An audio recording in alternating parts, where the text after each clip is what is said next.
Olá, amigos! Hoje faremos uma viagem ao passado para que possam relaxar e aprender algo novo antes de dormir. Não se esqueçam de subscrever o canal e deixar um gosto, pois no final da nossa história, talvez, estarão a dormir pacificamente. Imaginem a França do século XV. Um país exausto por guerras intermináveis, a sofrer de fome e epidemias. Cidades envoltas em chamas, regiões inteiras capturadas por inimigos e o povo quase a perder a fé na salvação. Neste período sombrio, entra em cena na história uma personalidade surpreendente, Jeanne d'Arc.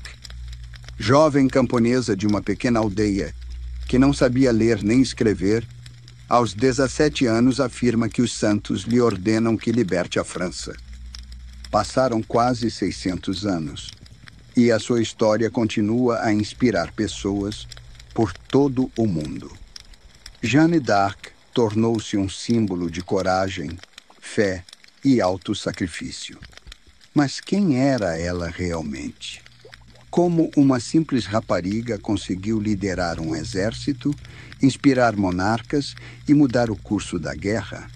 Nesta história, tentaremos compreender a sua personalidade. Seria ela uma santa, guiada por força divina? Ou foi usada num complexo jogo político por reis e clero? Seriam as suas visões verdadeiras revelações ou consequência de uma fé profunda e estresse? Porque, séculos depois, ela continua a ser uma das figuras mais enigmáticas da história. Vamos embarcar nesta jornada para desvendar os mistérios de Jeanne d'Arc. Para compreender a dimensão do seu feito, imaginemos a época em que viveu. A França do século XV era palco de um conflito sangrento, conhecido como a Guerra dos 100 Anos. Durou de 1337 a 1453, ou seja, 116 anos, e tornou-se um dos eventos mais destrutivos da Idade Média. O conflito começou devido a uma disputa pelo trono francês. Em 1328, morreu o rei Charles IV, sem deixar filhos. Isso causou uma crise política. O rei inglês Eduardo III, neto de Filipe IV por linha feminina, reivindicou os seus direitos. A nobreza francesa, invocando as leis sálicas que proibiam a herança através de mulheres, rejeitou as suas pretensões. Como resultado, foi eleito para o trono de França um representante da nova dinastia de Valois, Filipe VI, sobrinho do rei anterior. Eduardo III, não reconhecendo esta decisão, encarou-a como uma ofensa pessoal e uma violação dos seus direitos legítimos. Em 1337, ele declarou oficialmente guerra à França, dando assim início a um longo e trágico conflito. Inicialmente, os sucessos estiveram do lado dos ingleses. Em 1346, na Batalha de Crécy, as tropas inglesas, sob o comando de Eduardo III, infligiram uma pesada derrota ao exército francês, significativamente superior em número. Os ingleses alcançaram a vitória graças à mestria dos seus arqueiros, armados com arcos longos, cujas flechas perfuravam facilmente as armaduras francesas. Esta batalha entrou para a história como uma das mais famosas vitórias da Inglaterra e demonstrou toda a fraqueza da tradicional estratégia militar francesa. 10 anos depois, em 1356, ocorreu outra batalha trágica para os franceses, a Batalha de Poitiers. Aqui, o filho de Eduardo III, Eduardo o Príncipe Negro, novamente esmagou o exército francês e até capturou o próprio rei francês, Jean II o Bom. O rei foi levado para a Inglaterra, o que se tornou uma enorme humilhação para toda a França. O país mergulhou na anarquia. Começaram revoltas de camponeses e citadinos. A agricultura e a economia entraram em declínio. A guerra prosseguiu com sucesso variável e foi interrompida por várias tréguas.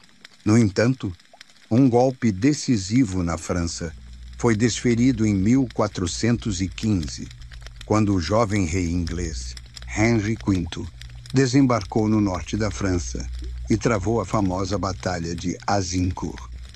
Apesar da superioridade numérica dos franceses, os ingleses novamente derrotaram o inimigo graças a táticas mais competentes e disciplina. Após esta derrota, os franceses ficaram moralmente destroçados. Os ingleses capturaram Paris e grande parte do norte da França. Nessa altura, a França encontrava-se à beira da extinção como Estado independente. Províncias poderosas como a Borgonha começaram a agir de forma autônoma, entrando frequentemente em alianças com os ingleses contra o poder central francês. O rei Charles VI, o Louco, tinha efetivamente perdido o poder devido à doença e perturbação mental. O país encontrava-se em completo caos político. No contexto destes eventos catastróficos, o povo simples da França experimentava enormes sofrimentos. As guerras constantes destruíam as colheitas, causavam epidemias e fome. Muitos camponeses e citadinos perdiam as suas casas e meios de subsistência, sendo forçados a vaguear e a mendigar. A miséria, as doenças e o medo constante tornaram-se parte integrante da vida dos franceses. Longe das grandes cidades, entre os prados infindáveis, florestas e colinas da Lorena, situava-se a pequena aldeia de Dom Remy, quase intocada pela civilização e pelo ruído do mundo exterior. Aqui, a vida das pessoas obedecia aos ciclos naturais e à rotina diária do trabalho rural, não muito diferente da que existia 100 ou mesmo 200 anos antes. Foi precisamente aqui, numa simples família camponesa, no ano de 1412, que nasceu uma menina chamada Jeanne. A sua família, cujo apelido o mundo inteiro viria a conhecer como Dark, em nada se destacava entre os seus conterrâneos, mas gozava de respeito pela sua honestidade e laboriosidade. O pai de Jeanne, Jacques d'Arc, era um homem de índole severa, direto, rigoroso, mas justo.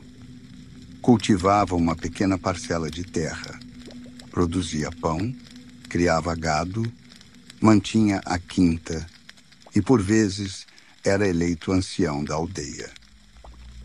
Jacques esforçava-se por educar os seus filhos no espírito da disciplina, do respeito pelo trabalho e de rigorosos princípios morais. Na sua casa não havia lugar para a ociosidade e a preguiça. Ele não tolerava a indolência e certificava-se sempre de que os filhos estivessem ocupados com tarefas úteis.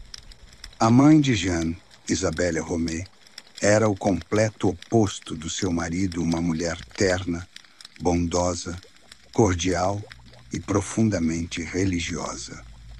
Foi ela quem, desde a mais tenra idade, habituou Jeanne e os seus irmãos e irmã a rezar. Contava-lhes histórias bíblicas e educava-os no espírito da compaixão e da misericórdia para com o próximo. Isabelle não era apenas a guardiã do lar, mas também a mentora espiritual da família. Graças a ela, os filhos cresceram numa atmosfera de bondade, amor e fé. Aprenderam a paciência e a compaixão, tão necessárias naqueles tempos difíceis. Jeanne, sendo a quarta filha, cresceu rodeada pelos irmãos e irmã, participando diariamente em todas as tarefas e trabalhos familiares. Desde tenra idade, ajudava a mãe a preparar a comida, a limpar a casa, a lavar a roupa e a cuidar dos animais. Quando a menina cresceu, o pai confiou-lhe também trabalhos mais pesados: o cuidado do gado, a colheita e a ajuda nos trabalhos do campo. Tudo isto habituou Jeanne ao árduo trabalho físico e à responsabilidade. Já desde a infância, os vizinhos notavam a sua extraordinária seriedade, a profunda reflexão e uma surpreendente, especialmente para a sua idade, autonomia. Jeanne nunca se queixava das dificuldades nem evitava o trabalho, demonstrando sempre uma maturidade e um afinco surpreendentes. Ao contrário dos seus pares, que após duros dias de trabalho passavam alegremente o tempo em convívio, jogos e danças, Jeanne preferia o silêncio e a solidão. Afastava-se frequentemente para os limites da aldeia, onde permanecia sentada sozinha por longos períodos, em reflexão ou oração. Isto distinguia-a dos restantes habitantes de Domremy e tornava-a objeto de atenção e espanto dos vizinhos, que viam nela não apenas uma menina invulgar, mas também uma pessoa com um mundo interior especial, repleto de pensamentos profundos e não totalmente compreendidos por eles. Assim, o ambiente da pequena aldeia, a rudeza do cotidiano, a moral simples mas firme do pai e a terna religiosidade da mãe lançaram em Jeanne d'Arc as bases do seu caráter e da sua visão do mundo. Foi neste ambiente rural simples, aparentemente até primitivo, que cresceu e se fortaleceu a jovem, que um dia haveria de liderar um exército e inspirar toda uma nação a lutar pela sua independência. Quando Jeanne tinha cerca de 13 anos, a sua vida mudou subitamente da forma mais inesperada. Um dia, à tarde, enquanto se encontrava no jardim da sua casa, a menina ouviu pela primeira vez vozes misteriosas. Este acontecimento tornou-se um ponto de viragem no seu destino. Embora, a princípio, Jeanne não ousasse contá-lo a ninguém, temendo incompreensão e zombarias. Segundo os próprios relatos de Jeanne, os primeiros que lhe apareceram foram o arcanjo Miguel e as santas Catarina de Alexandria e Margarida da Antioquia. Eles surgiam diante dela sob a forma de imagens brilhantes e luminosas, rodeadas por um esplendor celestial. As vozes dos santos eram suaves, mas insistentes e claras. Falavam com ela de forma simples e compreensível, exortando-a a ser devota, virtuosa e a seguir sempre a vontade de Deus. Mas o mais surpreendente foi que, passado algum tempo, informaram-na da sua grande missão, libertar a França dos ingleses e ajudar a coroar o legítimo rei francês na cidade de Reims. Estas visões repetiam-se regularmente, por vezes, várias vezes por semana. Jeanne não as percebia como alucinações ou sonhos, mas como acontecimentos perfeitamente reais. Sentia-se escolhida, mas ao mesmo tempo estava confusa e até assustada com a enorme responsabilidade que subitamente recaíra sobre os seus ombros. A princípio, Jeanne manteve as suas visões em segredo. No entanto, gradualmente o seu comportamento começou a mudar, e os que a rodeavam não podiam deixar de o notar. Se antes era apenas uma rapariga sossegada e séria, agora tornara-se ainda mais introvertida e pensativa.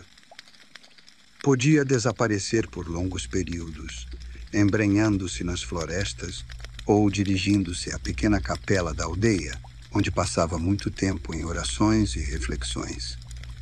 Os seus entes queridos e vizinhos encararam inicialmente as mudanças no comportamento de Jeanne com desconfiança, mas com paciência, supondo que se tratava de excentricidades da idade ou de uma manifestação de excessiva devoção. No entanto, com o tempo, o seu comportamento começou a causar séria preocupação e, por vezes, franca perplexidade. A mãe de Jeanne, Isabelle, embora perturbada pelo comportamento da filha, demonstrava, no entanto, maior compreensão e compaixão, sentindo que a filha estava a vivenciar algo muito importante, até mesmo sagrado. Contudo, apesar da difícil reação dos seus entes queridos e vizinhos, Jeanne nunca se afastou das suas convicções. Continuou a afirmar que as vozes dos santos eram reais, que não se tratava de um sonho nem de uma doença, e que estava disposta a tudo para cumprir o seu destino. Foi precisamente esta fé absoluta na sua missão e a capacidade de suportar a pressão dos que a rodeavam que distinguiram Jeanne de milhares de outras raparigas camponesas e lançaram as bases do seu incrível destino, que em breve abalaria toda a França e mudaria para sempre a história. No século XV, a atitude da Igreja Católica em relação a revelações místicas e visões era bastante complexa e ambígua. Por um lado, a Igreja reconhecia a possibilidade da revelação divina e apoiava ativamente o culto dos santos, muitos dos quais afirmavam receber revelações e profecias diretamente de Deus ou dos santos. Pessoas como Santa Catarina de Siena ou Santa Brígida da Suécia eram consideradas respeitadas e dignas de veneração, apesar das suas invulgares experiências espirituais. Por outro lado, a Igreja temia a propagação de falsos profetas e heresias, que poderiam minar a sua autoridade ou induzir os fiéis em erro. Qualquer revelação mística naquela época era cuidadosamente examinada e controlada pelas autoridades eclesiásticas. Normalmente, confessores ou teólogos estudavam as declarações das pessoas que relatavam as suas visões para determinar a sua veracidade. Uma pessoa que contava revelações místicas devia demonstrar profunda humildade, completa submissão à Igreja e uma pureza espiritual excepcional. Se, no entanto, as visões fossem acompanhadas por sinais de orgulho, desobediência às autoridades espirituais ou atos morais duvidosos, tais pessoas eram rapidamente declaradas ou possuídas por demônios, ou charlatãs, ou simplesmente loucas.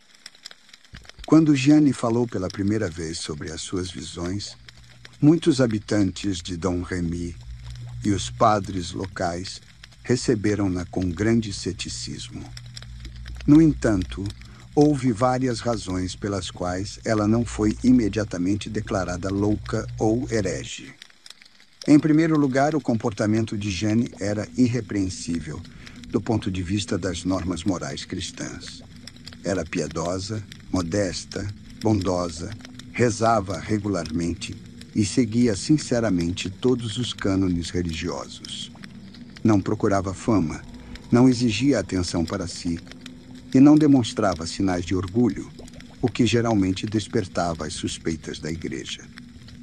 Em segundo lugar, Jeanne falava das suas visões com calma, clareza e de forma muito convincente. As suas palavras eram lógicas e lúcidas, diferentes dos discursos incoerentes de loucos ou charlatães, que eram facilmente desmascarados. Apresentava os detalhes das suas revelações de forma tão verossímil e consistente que nem mesmo experientes confessores podiam rejeitar imediatamente as suas palavras. Além disso, o contexto histórico desempenhou um papel importante. A França encontrava-se numa situação catastrófica e o povo esperava desesperadamente por um milagre. A Igreja não podia ignorar o estado de espírito da sociedade, especialmente numa situação em que as pessoas simples começavam a ver em Jeanne uma possível salvadora enviada por Deus. Os próprios padres locais e até alguns representantes do alto clero esperavam, no fundo da alma, que as visões de Jeanne se revelassem autênticas e ajudassem o país a alcançar a paz e a estabilidade. E, finalmente, a Igreja e o poder secular viam em Jeanne um potencial instrumento político que poderia ser usado para fortalecer a autoridade do rei e unir o povo contra o inimigo externo. Se ela tivesse sido imediatamente declarada louca ou possuída, ter-se-ia perdido a oportunidade de usar a sua influência e autoridade entre o povo simples.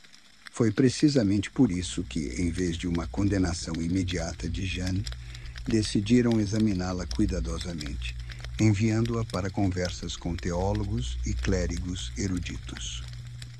Ela foi submetida a interrogatórios minuciosos, verificações de sinceridade e pureza moral.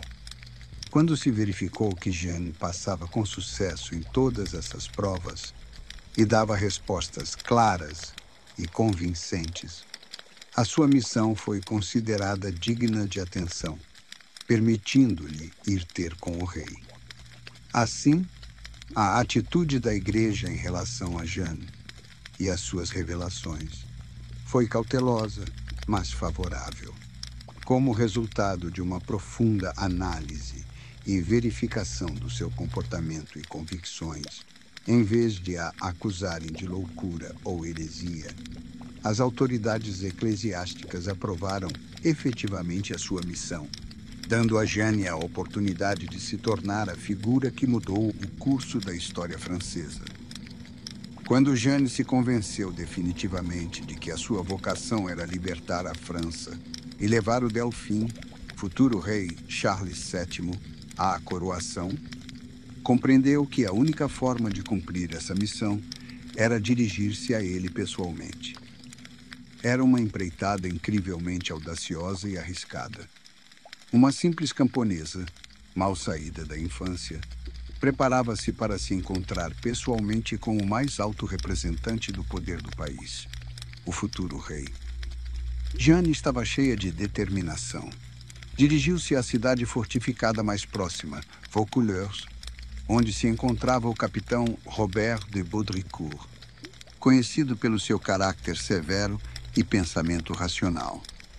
Era um homem prático, pragmático e extremamente cauteloso, e inicialmente encarou Jeanne com grande ceticismo e até com zombaria. De facto, do ponto de vista de qualquer pessoa sensata da época, a ideia de uma jovem camponesa que afirmava ter sido enviada por Deus para salvar a França parecia louca e absurda. No entanto, Jeanne era persistente e não tencionava desistir. Começou a visitar regularmente Robert de Baudricourt, repetindo os seus pedidos e afirmando com confiança que precisava de se encontrar com o Delfim. Apesar da recusa inicial, a jovem regressava teimosamente vez após vez, convencendo-o de que era realmente enviada por Deus. A sua absoluta confiança, simplicidade e seriedade começaram gradualmente a impressionar o capitão. Entretanto, os rumores sobre a estranha camponesa e a sua missão começaram a espalhar-se por Vaucouleurs e arredores. As pessoas simples, que esperavam desesperadamente por algum milagre, começaram a apoiar Jeanne, e algumas até viram na sua aparição um sinal de Deus. Esta pressão pública e a fé do povo também desempenharam um papel importante na decisão de Robert de Baudricourt. A decisão final surgiu depois de Jeanne ter feito uma profecia audaciosa e inesperada. Informou o capitão de uma grande derrota militar francesa perto de Orléans, que ainda não era conhecida em Vaucouleurs. Poucos dias depois, esta notícia foi efetivamente confirmada, chocando de Baudricourt e levando-o a refletir seriamente sobre as palavras de Jeanne. Agora, surpreendido e confuso, Robert de Baudricourt decidiu que, se Jeanne realmente possuía tal dom, talvez valesse a pena dar-lhe uma oportunidade. Concordou em enviá-la para Chinon, onde se encontrava Charles VII, mas impôs uma condição. Jeanne deveria viajar sob escolta segura e vestida com roupas masculinas por segurança, para evitar atenções e possíveis ataques durante o caminho. Assim começou a sua lendária viagem de Vaucouleurs a Chinon. Juntamente com um pequeno grupo de guerreiros e acompanhantes, Jeanne partiu por um caminho cheio de perigos e incertezas. Apesar do medo de salteadores, soldados ingleses e borgonheses, a jovem estava calma e confiante, convencida de que Deus a protegeria nesta jornada. Após vários dias de árdua viagem, contornando territórios hostis e evitando confrontos, Jeanne chegou a Chinon, onde se encontrava o Delfim. Foi precisamente aqui que ela teve de enfrentar a sua prova mais importante e provar ao futuro rei que fora o próprio Deus quem a enviara para salvar a França. Quando Jeanne d'Arc chegou a Chinon, a cidade e o palácio já estavam repletos de rumores sobre uma invulgar camponesa que afirmava estar destinada a salvar a França. Em torno da sua chegada, pairava uma curiosidade misturada com ceticismo e até desconfiança. Alguns viam nela a última esperança do país. Outros consideravam-na apenas uma jovem sonhadora, ou pior, um astuto instrumento dos inimigos. Para o próprio Charles VII, a situação era particularmente delicada. Naquela época, ele ainda não era um rei coroado e nem sequer controlava a maior parte da França. O seu poder era instável e cercado por constantes ameaças e intrigas. O Delfim Charles vivia atormentado por dúvidas e temia conspirações, o que o tornava extremamente cauteloso e desconfiado em relação a quaisquer novos aliados, especialmente alguém tão invulgar como uma camponesa analfabeta que afirmava que santos e arcanjos lhe apareciam. Foi precisamente por isso que Charles VII e os seus conselheiros decidiram organizar uma prova especial para determinar a veracidade das intenções de Jeanne.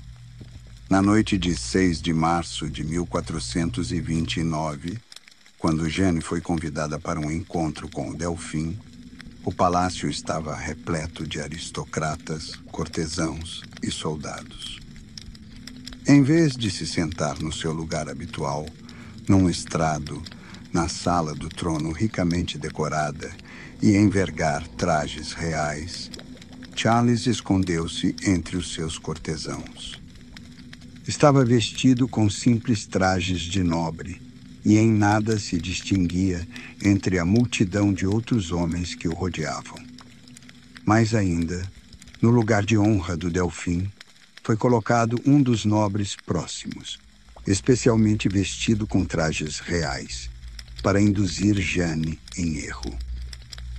Esta prova foi uma jogada séria e astuta.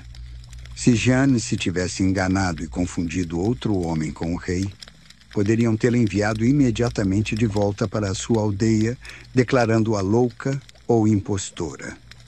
Charles VII e o seu séquito queriam certificar-se se a jovem era realmente dotada de algum conhecimento ou dom invulgar que lhe permitisse reconhecer infalivelmente o verdadeiro rei. Quando Jeanne entrou na sala do castelo, repleta de gente, Não demonstrou nem confusão, nem hesitação. Sem prestar atenção àquele que estava sentado no trono e passando por ele com total segurança, Jeanne dirigiu-se diretamente ao centro da multidão, precisamente ao local onde se encontrava o Delfim Charles disfarçado.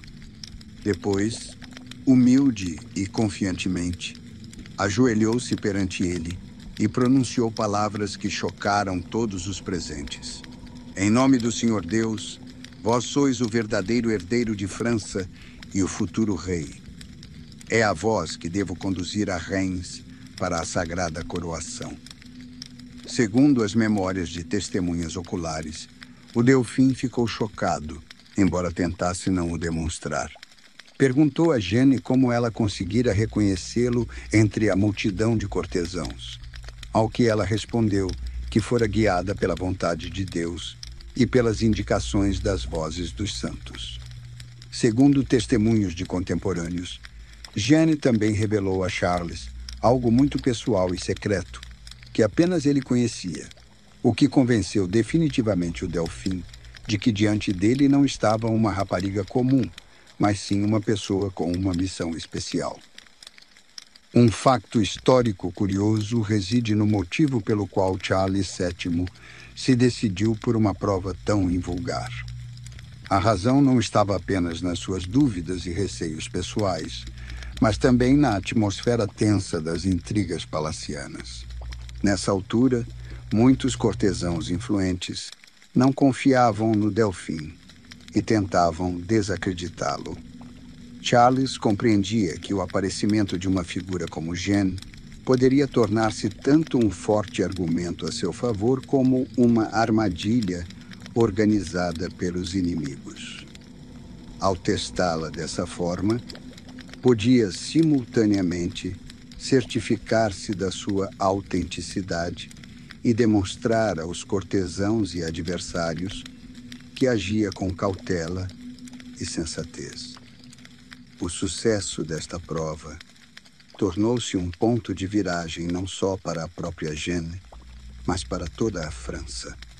A partir desse dia, ela foi oficialmente reconhecida como uma pessoa enviada por Deus, capaz de inverter o curso da guerra.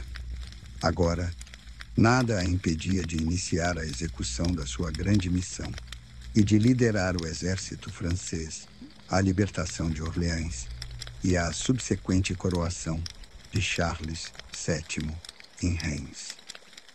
Desde o início de 1429, Orleans tornou-se o verdadeiro coração da resistência francesa, o último reduto que impedia o norte da França de ser completamente conquistado pelos ingleses.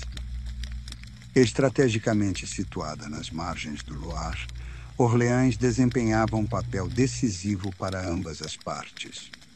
Para os ingleses, a conquista de Orleans significava a possibilidade de invadir sem obstáculos a França Central, prosseguir a ofensiva para sul, garantindo praticamente o controle total sobre o país. Para os franceses, Orleans era a última muralha que os separava da derrota final. A cidade era cercada pelos ingleses desde outubro de 1428. As tropas inglesas, sob o comando de experientes chefes militares, como o Conde de Salisbury e, mais tarde, William de la Pole, Duque de Suffolk, cercaram Orleans com poderosas fortificações e bastiões, bloqueando completamente o acesso à cidade. A tática dos ingleses era simples e cruel: fazer a cidade render-se pela fome, cortando-lhe o fornecimento de alimentos e reforços. A guarnição e os habitantes resistiam desesperadamente, mas gradualmente as suas forças esgotavam-se. As reservas de água e alimentos estavam a chegar ao fim, e entre a população começaram a propagar-se doenças causadas pelas condições insalubres e pela falta de comida. Dentro das muralhas da cidade reinava uma atmosfera de crescente desespero. Embora os defensores tentassem manter a firmeza e a coragem, o pânico e o desânimo espalhavam-se inevitavelmente entre os habitantes. As pessoas alimentavam-se de qualquer coisa. O grão tornara-se uma raridade. A carne desaparecera quase por completo. Era preciso usar tudo o que se podia encontrar, incluindo raízes e ervas. Os soldados de Orleans, enfraquecendo dia após dia, repeliam, no entanto, diariamente os ataques e sortidas dos ingleses. As fortificações da cidade mantinham-se por um fio e pela força de espírito dos seus defensores. Os ingleses sentiam-se tão confiantes que zombavam abertamente dos defensores da cidade. Mesmo debaixo das muralhas de Orleans, organizavam festins, celebravam ruidosamente as suas vitórias, troçavam e realizavam torneios de cavalaria. Estas ações eram uma guerra psicológica, destinada a quebrar o espírito dos defensores e acelerar a sua capitulação. A situação em Orleans era tão grave que muitos conselheiros de Charles VII consideravam a cidade já praticamente perdida.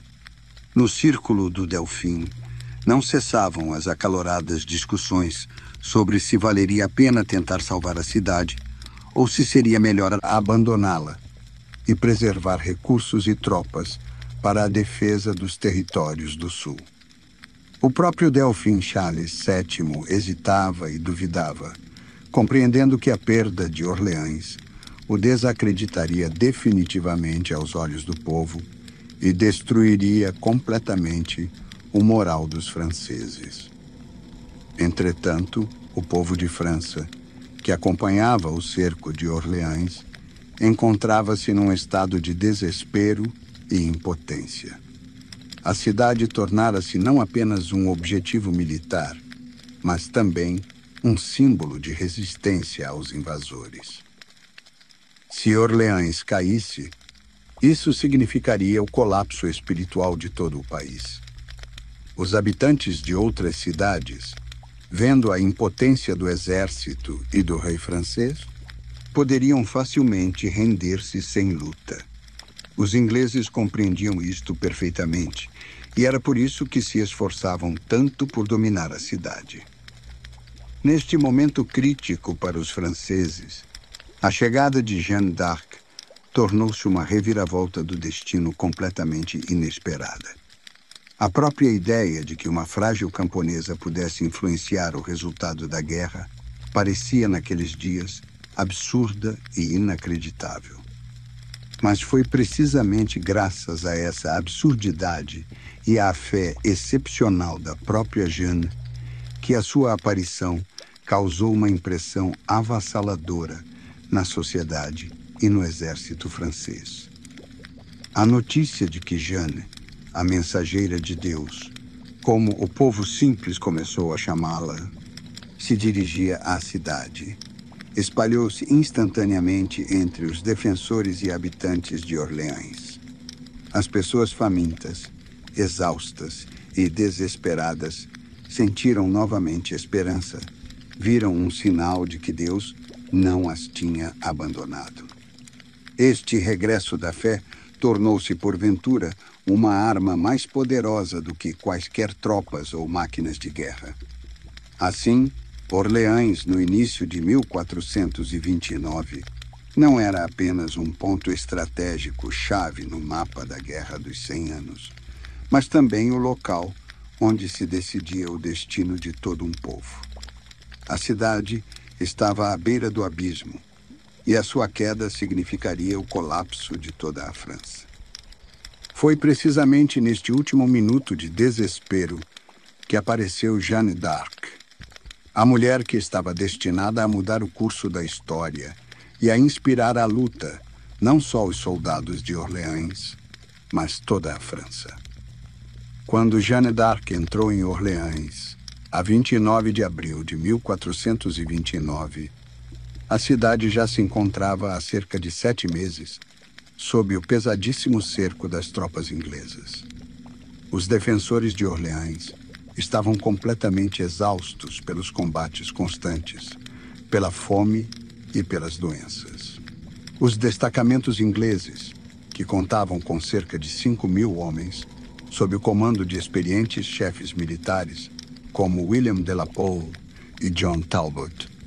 Estavam confiantes na sua vitória.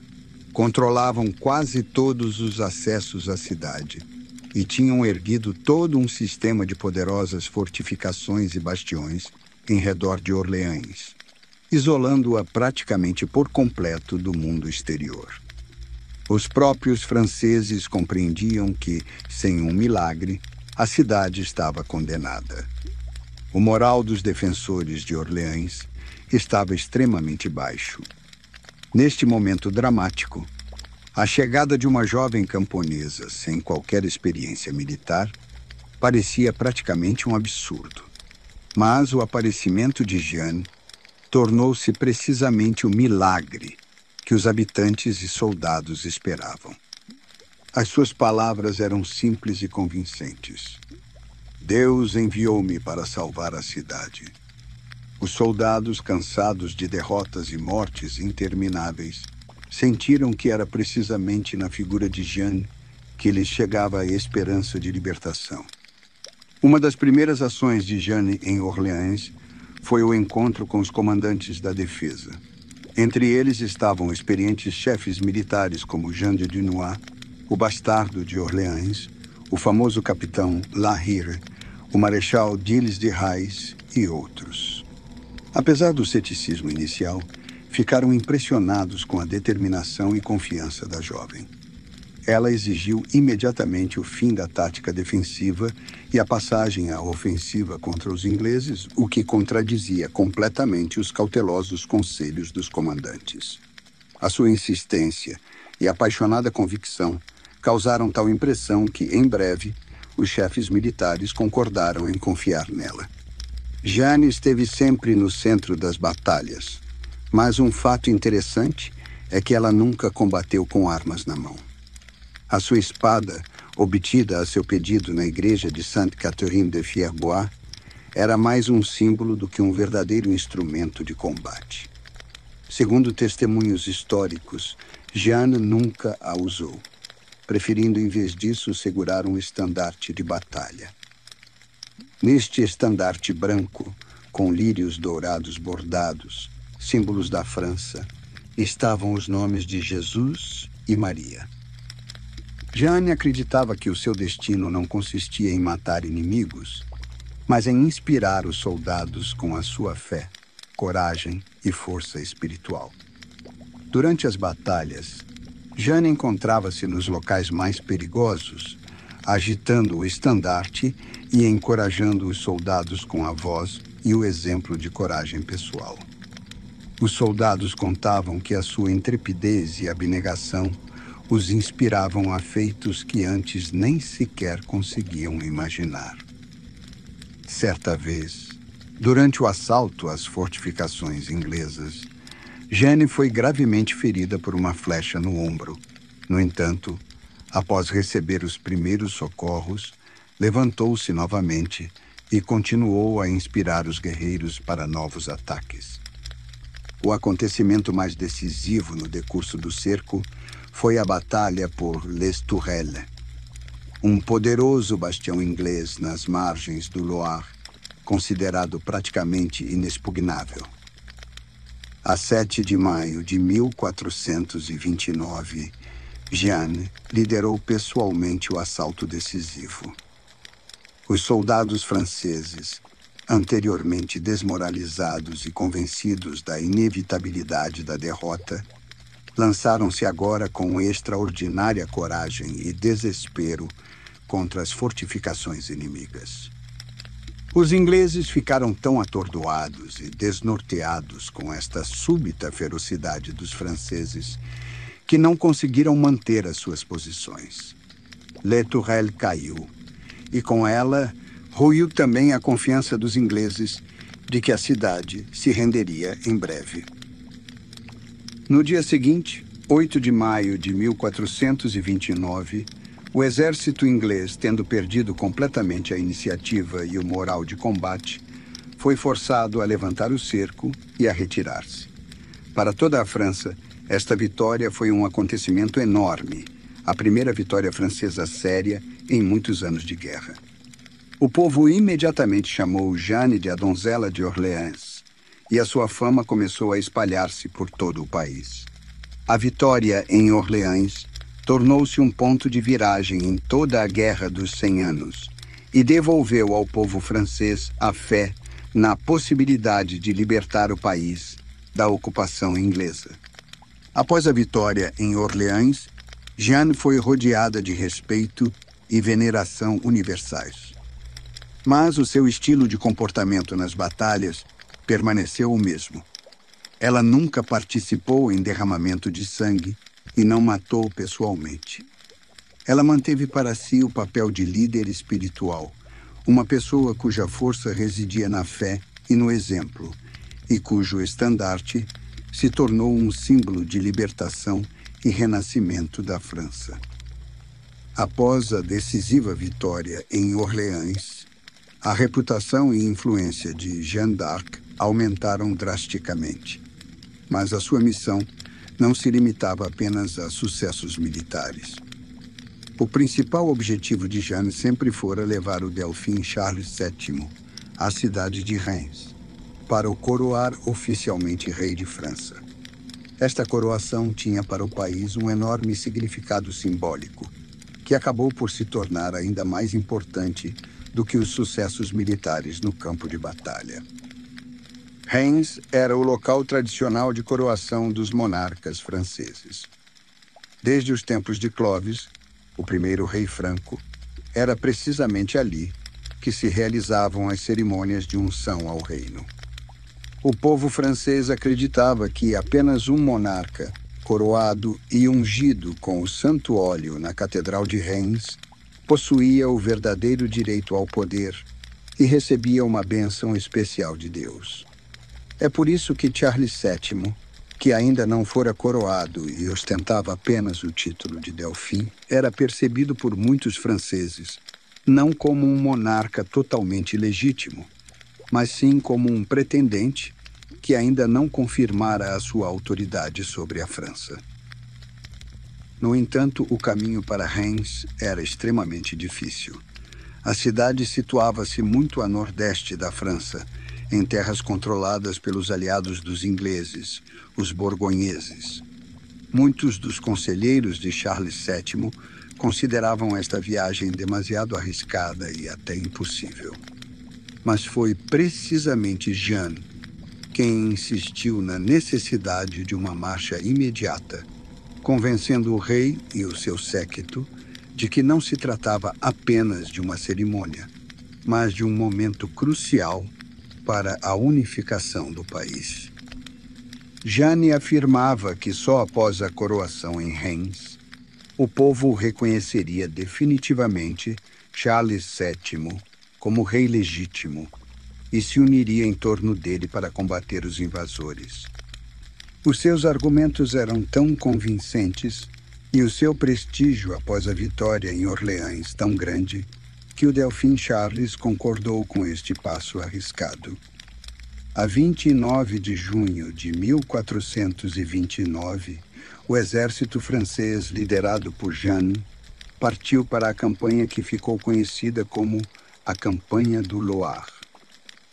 O exército avançou rapidamente para norte, libertando pelo caminho cidades importantes, muitas das quais se renderam praticamente sem resistência, impressionadas pela reputação e popularidade de Jeanne. Graças à sua presença, muitos nobres locais e cidades que anteriormente temiam as consequências de uma oposição aberta aos ingleses e borgonheses passaram abertamente para o lado de Charles VII. Finalmente, a 16 de julho de 1429, o exército alcançou Reims. A cidade, quase sem resistência, abriu os portões, inspirada pela fama e autoridade de Jeanne. A coroação de Charles VII realizou-se no dia seguinte, 17 de julho, na majestosa Catedral de Reims, na presença de numerosa nobreza, clero e simples cidadãos. Este momento tornou-se para toda a França um verdadeiro triunfo, simbolizando a tão esperada vitória e o início do renascimento do país. Jeanne, vestida com armadura e de pé ao lado do altar, segurava o seu famoso estandarte, sublinhando assim o seu papel neste evento histórico. A presença de Jeanne na coroação teve um significado especial. A camponesa, que nunca pretendeu vala na Litno eslavo, erguia-se como símbolo de que o rei recebera o poder por vontade de Deus e graças aos feitos do povo simples, unido na luta pela liberdade da sua pátria. Esta coroação não só fortaleceu a autoridade de Charles VII, tornando-o um rei de França pleno e reconhecido, mas também se tornou um poderoso símbolo de unificação do povo francês.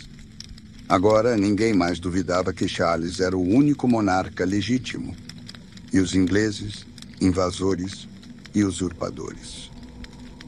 Assim, graças à determinação, intrepidez e fé inabalável de Jeanne, a coroação de Charles VII em Reims tornou-se um ponto de viragem na Guerra dos 100 Anos.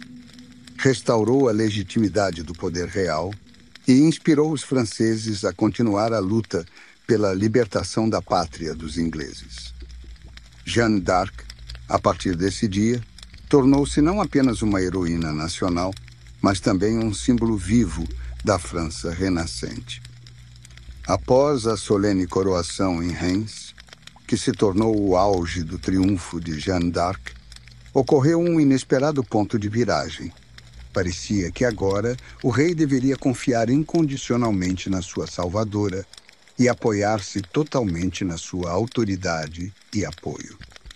No entanto, foi precisamente após esta vitória que as relações entre Jeanne e Charles VII começaram a arrefecer rapidamente, transformando-se gradualmente em afastamento. As razões para tal distanciamento foram várias. Em primeiro lugar, após a coroação, Charles VII tornou-se muito mais confiante em si mesmo. Agora, oficialmente tornado rei legítimo de França, começou a sentir-se independente da influência de Jeanne. A muitos na corte parecia que Jeanne, uma rapariga de condição inferior, tinha obtido demasiada influência nos assuntos de Estado e no próprio rei. Os próprios cortesãos, aristocratas de alta linhagem e conselheiros, habituados a intrigas e lutas políticas, invejavam a sua popularidade e temiam a sua autoridade entre o povo e os soldados. Além disso, após a vitória em Orleans e a coroação em Reims, Jeanne insistia na continuação de ações ativas contra os ingleses e borgonheses. Exigia que se continuasse imediatamente a ofensiva, libertando Paris e outras cidades importantes. Mas na corte surgiram pessoas que defendiam uma tática cautelosa e menos agressiva, considerando que os sucessos já eram suficientes e que agora era preciso consolidar o que fora alcançado, evitando riscos desnecessários. Charles VII, sempre cauteloso e propenso a dúvidas, inclinou-se gradualmente para a posição dos cortesãos que consideravam a influência de Jeanne excessiva e até perigosa. A sua vontade inflexível e frontalidade começavam a irritar o rei e o seu séquito. Como resultado, o rei deixou de apoiar ativamente as suas iniciativas militares e começou a dar cada vez mais ouvidos aos conselhos daqueles cortesãos que consideravam Jeanne uma figura perigosa, capaz de minar a sua própria influência. Este afastamento não se manifestou de imediato, mas gradualmente tornou-se evidente para a própria Jeanne. Era cada vez menos convidada para os conselhos de guerra. Os seus pedidos de novas ações militares eram ignorados ou rejeitados, e o rei começou a evitar encontros pessoais. Para Jeanne, que acreditava sinceramente que a sua missão era libertar toda a França, tal atitude tornou-se uma dura provação. Um fato histórico interessante reside na forma como decorreu a própria cerimônia de coroação de Charles VII em Reims, e que rituais invulgares foram utilizados para confirmar a legitimidade do novo monarca. A tradição francesa estava intimamente ligada a ritos religiosos, e a coroação tinha um profundo significado espiritual. Além do clássico rito da unção com óleo santo, trazido de uma ampola que, segundo a lenda, fora enviada do céu por um anjo para o batismo do primeiro rei cristão dos francos, Clovis, existiam outros rituais interessantes. Um dos ritos mais invulgares era um ato simbólico especial em que vários representantes nobres do clero e da nobreza confirmavam publicamente perante as pessoas reunidas na catedral que reconheciam Charles como monarca legítimo. Essas personalidades dirigiam-se ao povo com discursos especiais, perguntas. Reconheceis este homem como vosso rei legítimo? O povo devia dar publicamente a sua aprovação e reconhecimento, gritando em voz alta: sim, reconhecemos. Este ritual tinha um enorme significado simbólico, pois sublinhava a unidade do povo, do clero e da aristocracia no reconhecimento do monarca.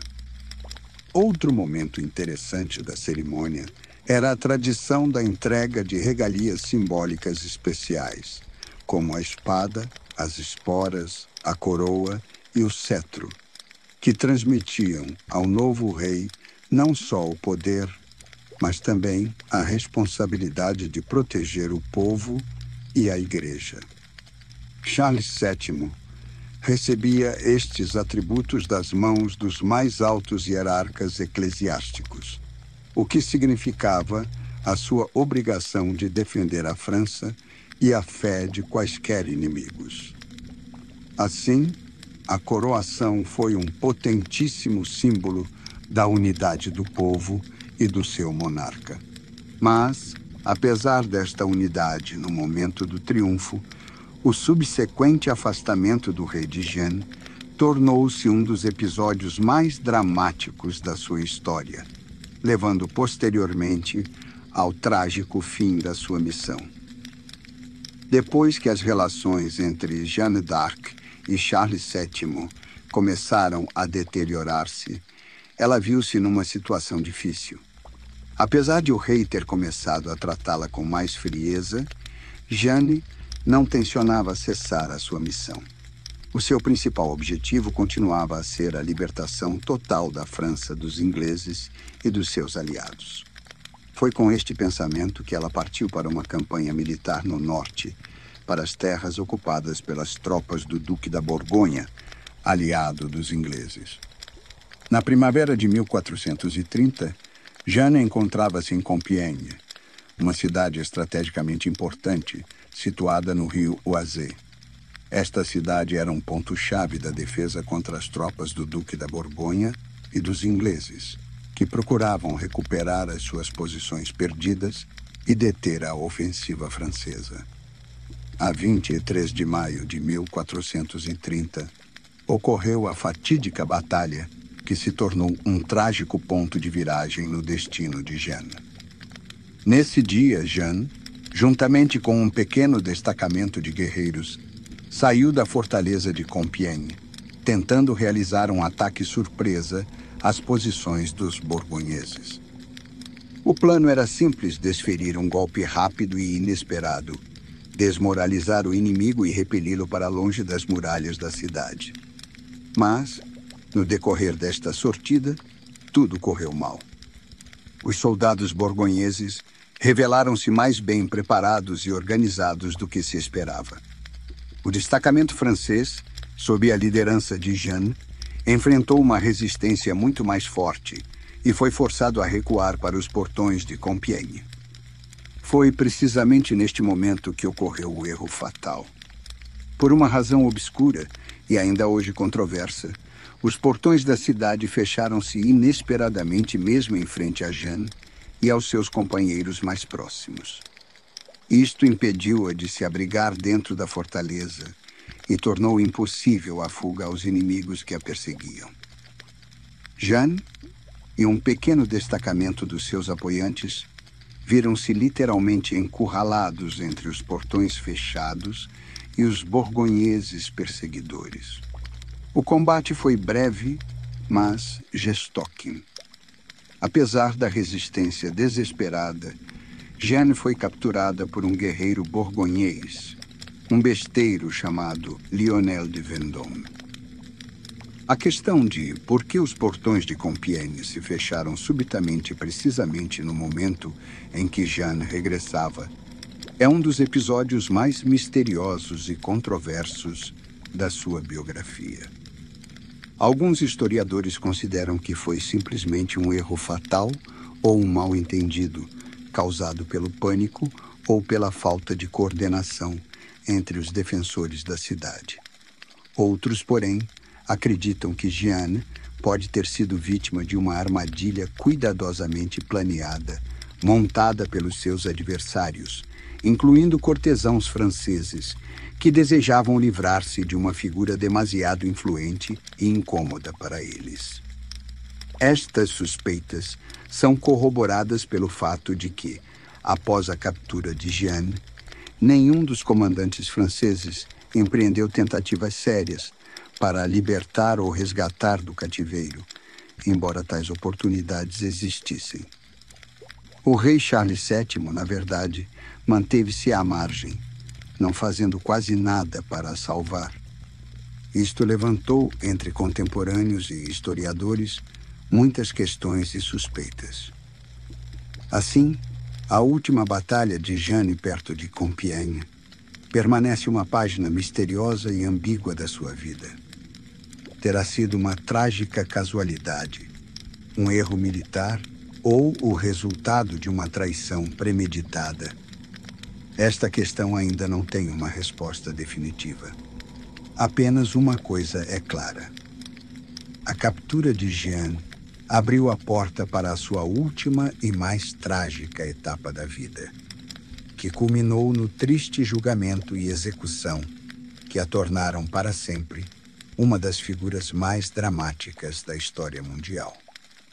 Depois que Jeanne foi capturada sob as muralhas de Compiègne, o povo francês e o exército esperavam uma reação imediata por parte do rei Charles VII e do seu séquito.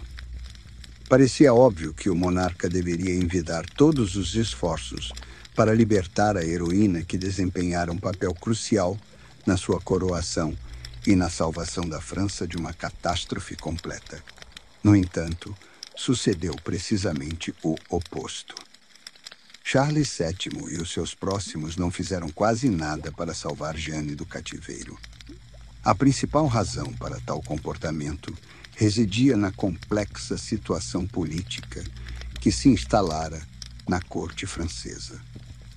Após a coroação, Charles VII sentiu-se suficientemente confiante para ouvir aqueles cortesãos que, desde o início, encaravam Jeanne como um obstáculo e uma ameaça à sua influência.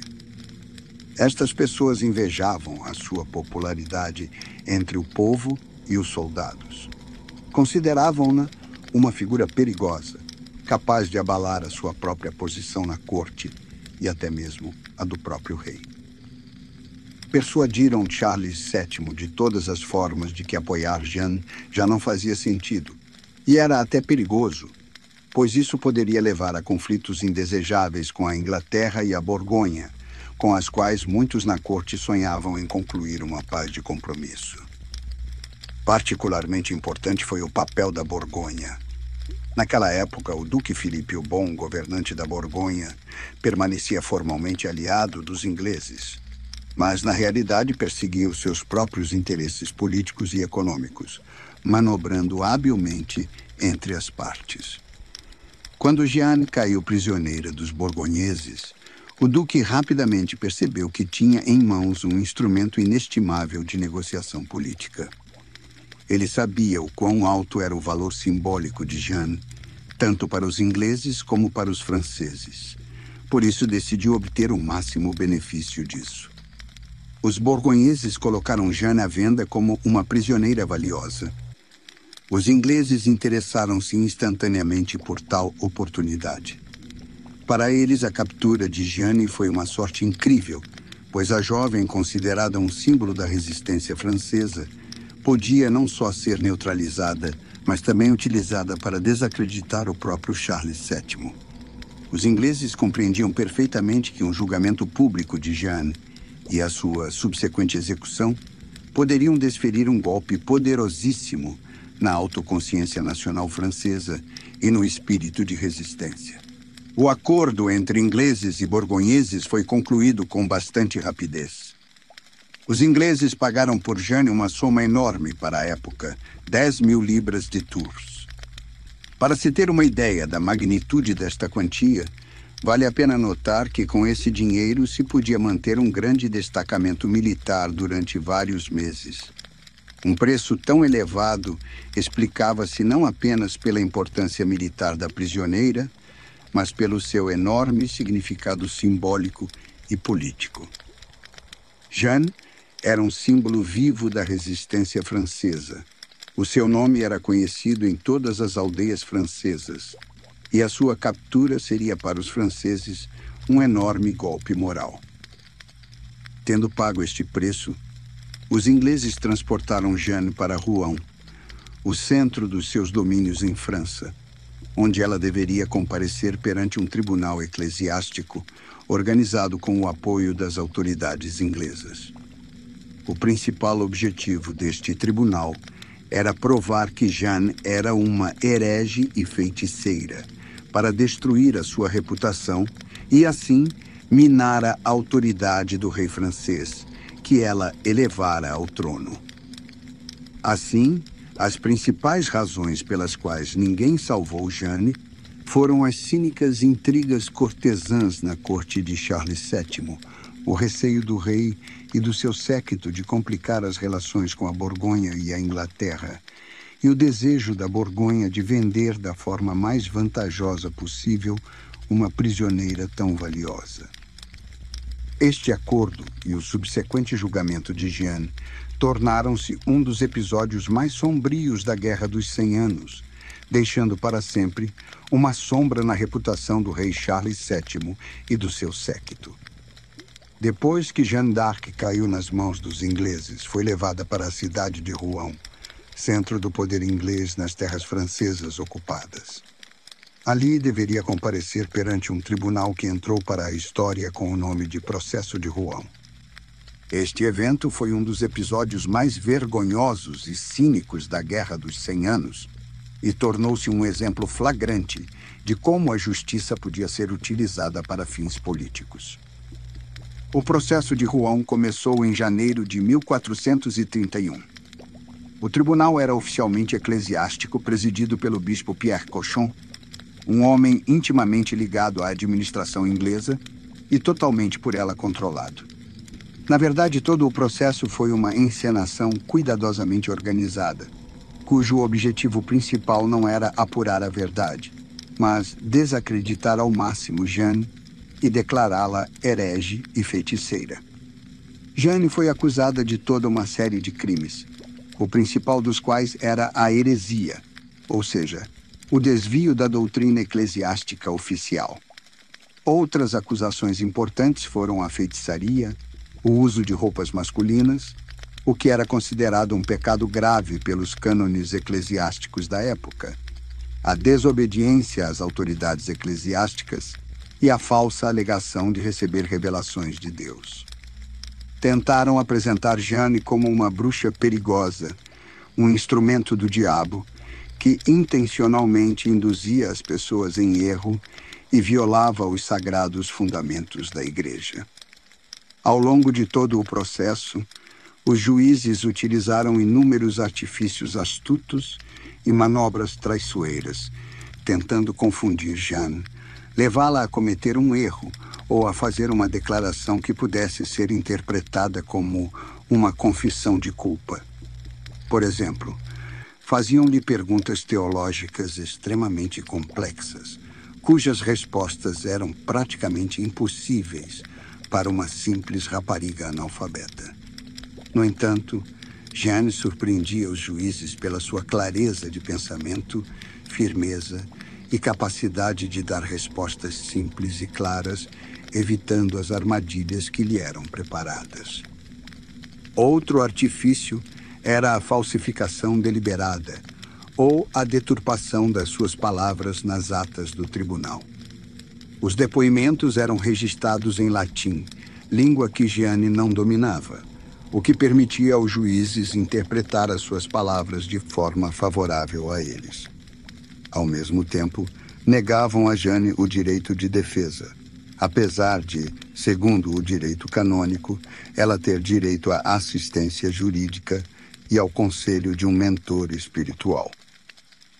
Uma das armadilhas mais traiçoeiras estava relacionada com a questão do seu vestuário masculino. Jeanne usava roupas masculinas por razões de segurança, para não ser sujeita a violência e assédio nas condições da prisão. Mas os juízes utilizaram especificamente este facto como prova da sua pecaminosidade e heresia, sublinhando que ela violava intencionalmente as leis da Igreja e se recusava a corrigir o seu comportamento. Apesar de todos estes artifícios e armadilhas, Jeanne manteve-se com uma dignidade e coragem surpreendentes. Insistia que todas as suas ações tinham sido dirigidas exclusivamente para o bem da França e executadas por ordem de Deus. No entanto, percebendo que o processo não corria tão bem como planeado, os juízes decidiram utilizar um último recurso: a pressão psicológica e a ameaça de pena de morte por fogueira. No final, a 24 de maio de 1431, Jeanne foi forçada a assinar um documento no qual reconhecia formalmente a sua culpa em algumas acusações, prometendo não mais usar roupas masculinas e não afirmar que recebia instruções de Deus. No entanto, poucos dias depois, após ter sido novamente obrigada a vestir roupas masculinas, possivelmente por não ter outras, ou por ter sido deliberadamente privada de roupas femininas, os juízes declararam que ela havia violado o seu arrependimento e regressado à antiga heresia. Isto permitiu-lhes proferir a sentença final morte na fogueira. A 30 de maio de 1431, Jeanne d'Arc foi executada na Praça do Velho Mercado, em Rouen. Morreu com dignidade, continuando a insistir na sua inocência e repetindo o nome de Jesus até ao último momento. Mais tarde, 25 anos depois, este processo foi oficialmente reconhecido como ilegal e injusto, e Jeanne totalmente reabilitada. Mas então, em 1431, a sua morte trágica foi o resultado de um dos processos judiciais mais injustos e cínicos da história da Europa. Depois que os juízes consideraram Jeanne culpada de violação repetida das promessas feitas no tribunal, condenaram-na definitivamente à pena de morte por fogueira. Os últimos dias de Jeanne tornaram-se alguns dos momentos mais trágicos e emocionalmente pesados da sua vida, mas, ao mesmo tempo, os mais vívidos testemunhos da sua força de espírito e dignidade humana. Nestes últimos dias, ela encontrava-se numa cela solitária em Rouen, sob a severa vigilância de soldados ingleses. Apesar das duríssimas condições de detenção, da constante pressão psicológica e da ameaça de morte iminente, Jeanne demonstrou uma espantosa firmeza e coragem. Testemunhas recordavam que ela rezava frequentemente, conversava calmamente com os seus guardas e sacerdotes, nunca demonstrava desespero e não perdia a clareza de pensamento. Antes da execução, foi visitada por sacerdotes que tentaram convencê-la mais uma vez a admitir a sua culpa e, assim, salvar a sua alma. No entanto, Jeanne recusou quaisquer confissões que contrariassem as suas verdadeiras convicções. insistiu na sua completa inocência e afirmou que tudo o que fizera fora por ordem de Deus e para o bem da França. O seu comportamento perante a morte chocou até muitos inimigos e fez com que alguns juízes e testemunhas sentissem vergonha e remorso. A 30 de maio de 1431, Jeanne foi conduzida à Praça do Velho Mercado em Rouen, onde fora erguida uma alta fogueira. Apesar da evidente crueldade do castigo, subiu ao local da execução com incrível calma e dignidade, pronunciando repetidamente o nome de Jesus e invocando a sua ajuda. As suas últimas palavras foram orações e um apelo a Deus. Esta cena impressionou profundamente todas as testemunhas oculares, entre as quais se encontravam não só os seus inimigos e juízes, mas também simples cidadãos, muitos dos quais choravam, conscientes de toda a injustiça do que estava a acontecer. Mas por que razão Jeanne foi condenada precisamente por heresia e não por crimes políticos ou militares? O facto é que a acusação de heresia era a forma mais eficaz e conveniente de eliminar definitivamente a sua influência. Se Jeanne tivesse sido julgada simplesmente pela participação em ações militares, poderia ter sido percebida como uma heroína e mártir, inspirando os franceses a uma maior resistência. No entanto, a acusação de heresia significava que a própria Igreja a reconhecia como criminosa contra Deus, o que minava fortemente a sua autoridade moral e lançava automaticamente uma sombra sobre a legitimidade do rei Charles VII, a quem ela levara ao poder. O pretexto decisivo e formal para a prolação da sentença de morte foi a acusação de uso repetido de vestuário masculino.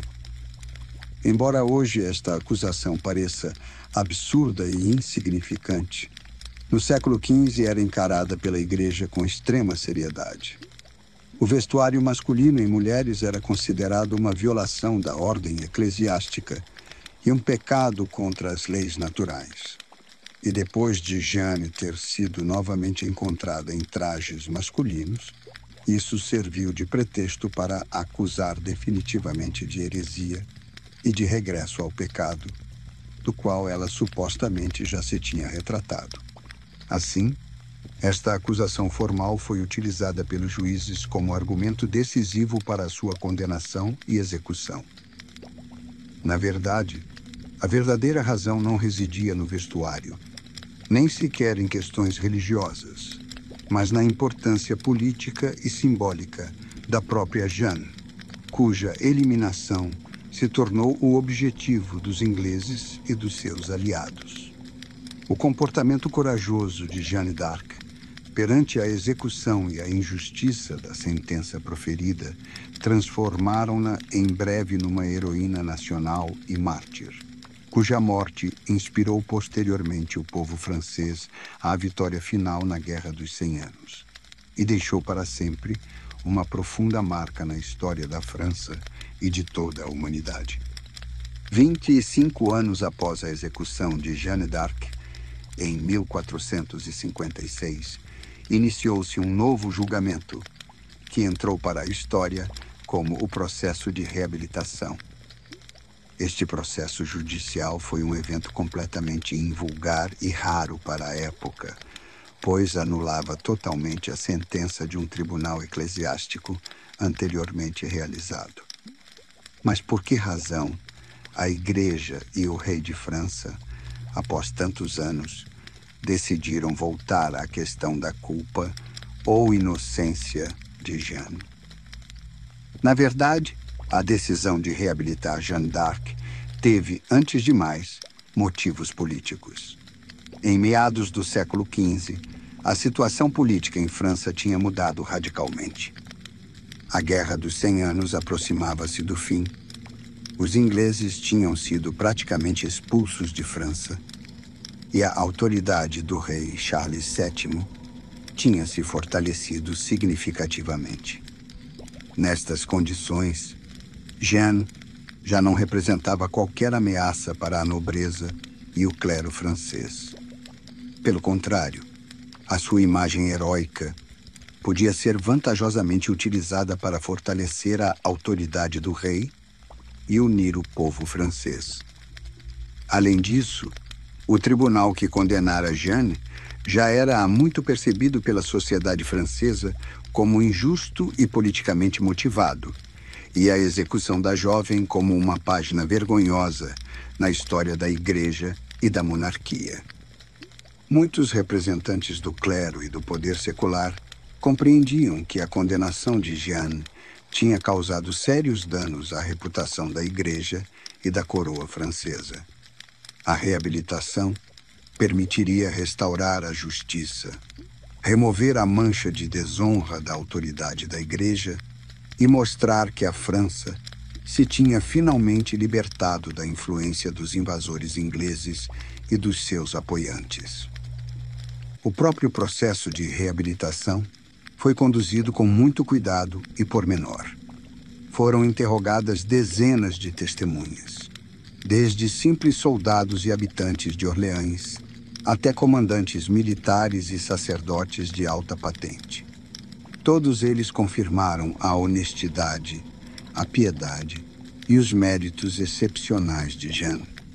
Como resultado, a 7 de julho de 1456, o Tribunal Eclesiástico em Rouen reconheceu oficialmente que o processo anterior contra Jeanne fora ilegal, e ela própria foi declarada inocente de todas as acusações que lhe tinham sido imputadas.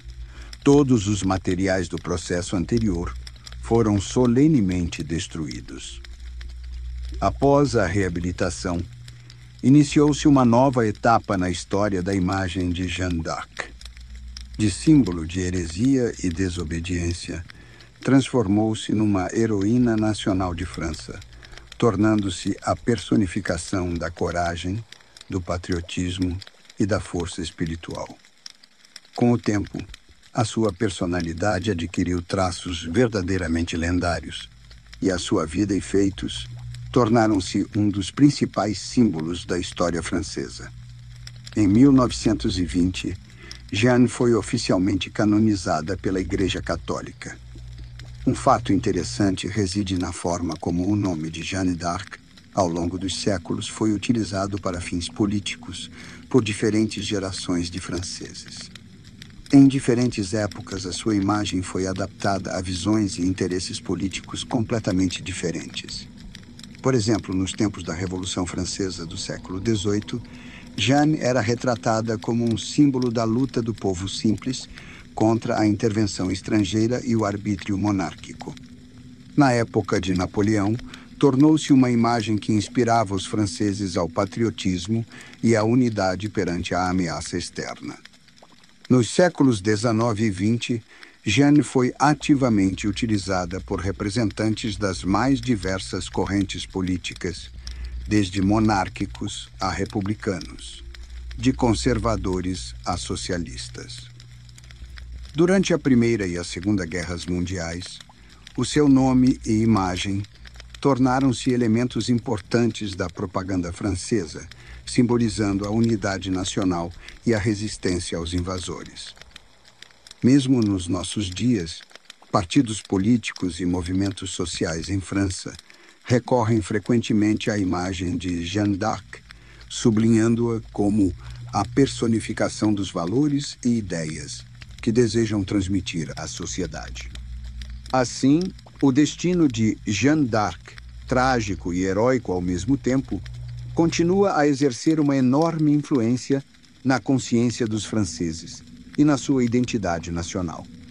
A reabilitação, a sua posterior transformação em santa e heroína nacional, garantiram para sempre a Jeanne um lugar entre as figuras mais proeminentes e inspiradoras, não só da história francesa, mas também da história mundial.